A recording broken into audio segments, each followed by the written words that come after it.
नमस्कार दोस्तों, JS classes में आपका स्वागत है। तो 20 महत्वपूर्ण क्वेश्चन लेके फिर आपके सामने आ गया हूं। तो आइए हम लोग 20 महत्वपूर्ण क्वेश्चनों को सॉल्व करते हैं और इससे जो भी आने वाले एग्जाम है सबके लिए ये महत्वपूर्ण होने वाला है। तो अगर आपने जो 5 वीडियो हमारा जो प्रैक्टिस सेट का नहीं देखा है तो प्लीज़ उसको जाकर देखिए और हर एक प्रैक्टिस सेट को आपको प्रत्येक एग्जाम से आने वाले क्वेश्चनों में मिलता रहेगा। तो आइए शुरू करते हैं। पहला क्वेश्चन है कि उर्वशी किसकी रचना है। उर्वशी किसकी रचना है, तो इसको आपको बताना है। रामधारी सिंह दिनकर, महादेवी वर्मा, मैथिली शरण गुप्त या राम वृक्ष बेनपुरी। तो इसमें कौन सा आपका हो जाएगा, ए नंबर आपका सही हो जाएगा, यानी रामधारी सिंह दिनकर, जिसके लिए इनको क्या मिला था, ज्ञानपीठ पुरस्कार मिला था। ठीक है, कब मिला था, 1972 में। तो ये आपको ध्यान रखना है। और ये उर्वशी कृति कब लिखी गई थी, तो 1961 में रचना की गई थी, 1961 में, लेकिन इनको ज्ञानपीठ पुरस्कार मिला 1972 में। अब बताइए, राम महादेवी वर्मा की कृति की और मैथिली शरण गुप्त की कृति है, तो इनकी यामा है, इसके लिए 1968 में इनको मिला था। ये साकेत है, इसके लिए साकेत है इनकी रचना। आप बताइए, रामकृष्ण बेनपुरी की रचना एक आप भी बताइए, कमेंट बॉक्स में जरूर लिखिए। आगे बढ़ते हैं। दूसरा है कि धन का मतलब क्या होता है, यानी धन का जो अर्थ होगा क्या होगा। धन का मतलब अर्थ होगा, कोश होगा, लाभ होगा, अंक होगा। तो धन का मतलब अर्थ होता है। ये आपका आंसर ये सही हो जाएगा। अगला क्वेश्चन है कि अग्रज का सही विलोम शब्द है।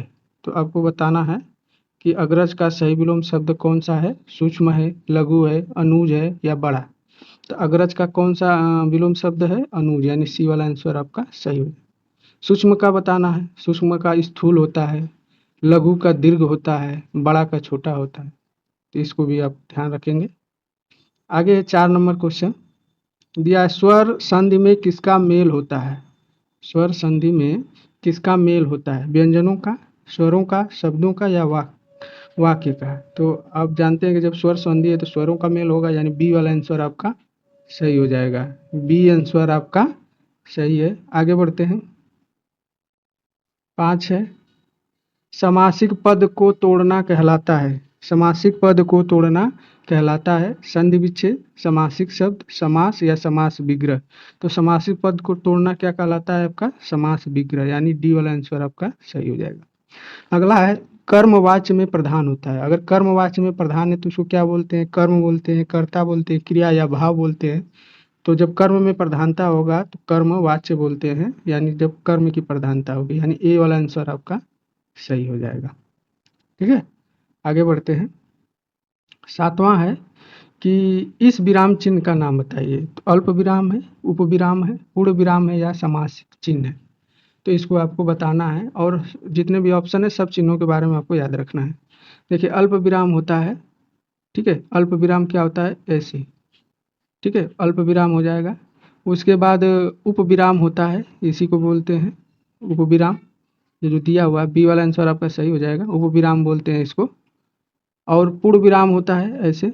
समासिक वाला होता है, जैसे दुख सुख में ऐसे आता है, जैसे सुख दुख में किस प्रकार या लाभ हानि में किस प्रकार का है, ये इसको समासिक योजक चिन्ह भी बोलते हैं। तो हमारा आंसर बी हो जाएगा सही। ठीक है, आगे बढ़ते हैं। 8वां है। 8वां आपका है कि एक पंथ दो काज लोकोक्ति का अर्थ है। यानी इसी लोकोक्ति का अर्थ क्या है, एक काज होना, एक काम से 4 लाभ होना, लाभ ही लाभ होना, या एक ही काम से 2 लाभ होना। तो एक पंथ दो काज का मतलब होता है एक ही काम से 2 लाभ होना है। डी वाला आंसर आपका सही हो जाएगा। ठीक है, आगे बढ़ते हैं। आगे आपका दिया कि हास्य रस का स्थायी भाव है। तो हास्य रस का स्थायी भाव क्या होता है, हास होता है, यानी सी वाला आंसर आपका सही हो जाएगा। रति होता है श्रृंगार रस का। हाँ, आपका वीर रस का होता है रौद्र रस, और भयानक रस का होता है भय। तब सबके बारे स्थायी भाव जो जितने 9 होते हैं और प्लस 2 11 होते हैं स्थायी भाव, उनको याद रखना है आपको। ठीक है, तो आपको इस चीज को ध्यान रखना है कि आगे बढ़ते हैं। आगे दिया है कुंडलिया छंद में कितने चरण होते हैं। तो देखिए, कुंडनिया हो गई, छप्पय हो गया, ये सब विषम मात्रिक छंद हैं। जानते हैं कि छंद्र में एक जो मात्रिक छंद्र में 3 आते हैं। एक होता है सममात्रिक छंद, उसके बाद होता है अर्ध सममात्रिक छंद, उसके बाद ये होता है विषम मात्रिक छंद। तो इसको भी आप याद रखेंगे। तो सममात्रिक छंद में आपका जैसे चौपाई होगा, हरिगीतिका हो गया, रोला हो गया, ये आते हैं।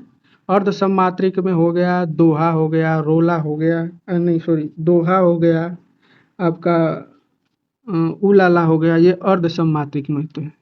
अब विषम मात्रिक में आ जाए कुंडलियाँ हो गया, छपये हो गया, इस प्रकार के। तो हमें कुंडलियों में कितनी मात्राएं होती है? 6। इसको याद करने का बहुत ही सिंपल है। इसको याद कैसे करेंगे? देखिए, अगर आपको कुंडली बनवाना है तो आपको दर तो देना पड़ेगा, दर यानी कुछ पैसे देना पड़ेगा अगर कुंडली बनवाना है। ठीक है, कुंडली बनवाना है तो आपको कुछ दर देना पड़ेगा। तो दर से हो जाएगा दोहा और रस से हो जाएगा रोला। समझ में? दोहा और रोला, इसमें 24-24 मात्राएं होती हैं। अगर मात्राएं पूछता है तो 48 मात्राएं। चरण पूछा है तो 2 मात्राएं रोला के, अरे दोहा के, 4 मात्राएं रोला के। तो ये आप ध्यान रखना, यानी कि बी वाला आंसर आपका सही हो जाएगा। ठीक है, इसका कलर थोड़ा चेंज कर लेते हैं हम लोग। आगे बढ़ते हैं।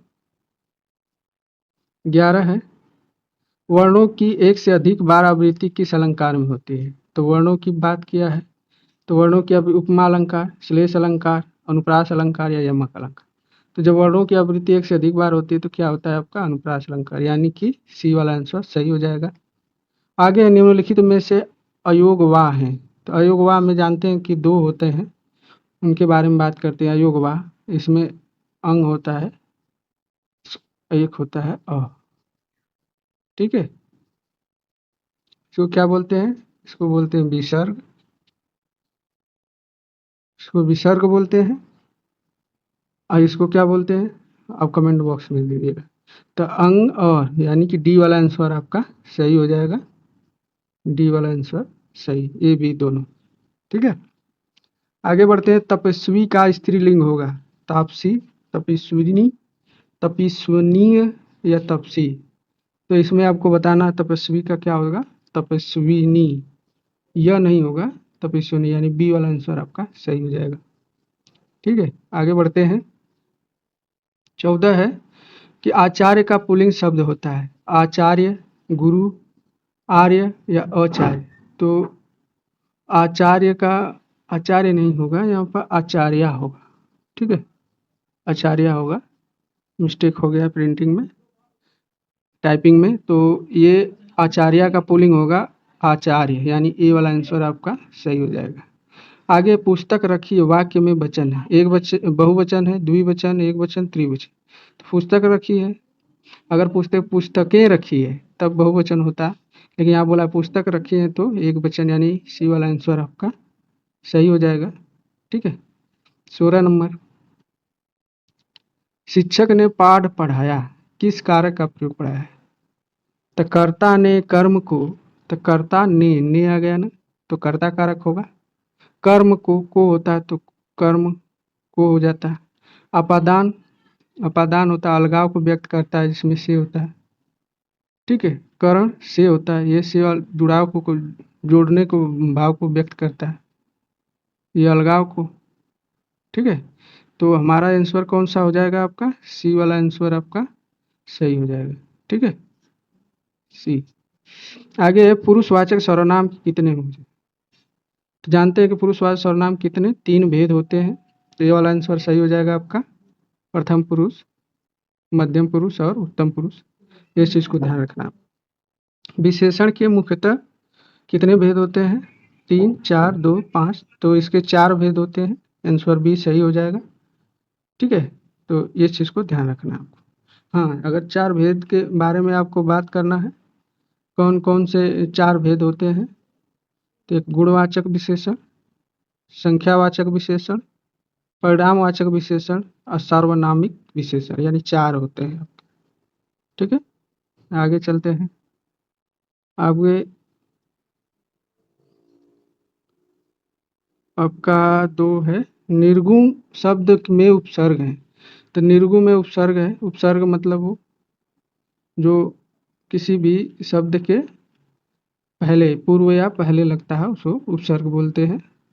इसमें नी है या नीर है, या यहाँ पर ऐसे होगा नी है या नीर है।